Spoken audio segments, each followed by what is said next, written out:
Narito na nga ang ating latest update tungkol mismo kay Donnie Pangilinan at Bel Mariano.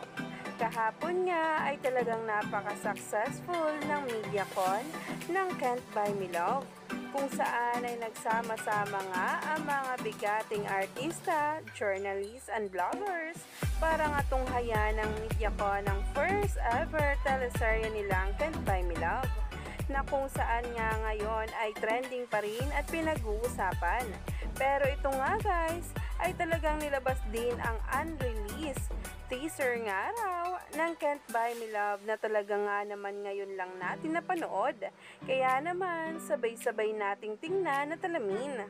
Actually, I was just talking to the creatives a while ago and we are so excited. We are so lucky to have everyone in the venue. Maraming salamat for saying yes to our invitation.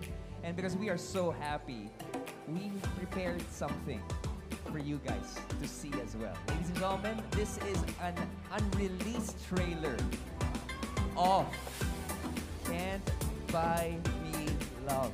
So right now, please focus your attention sa ating mga screens as you watch this. Oh, ito na ma'am, ito na. Magkakaroon tayo ng pera.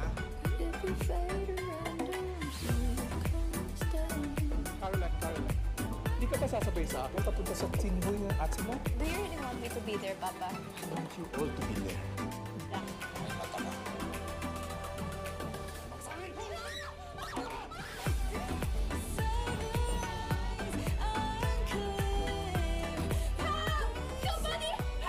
Ingay mo eh.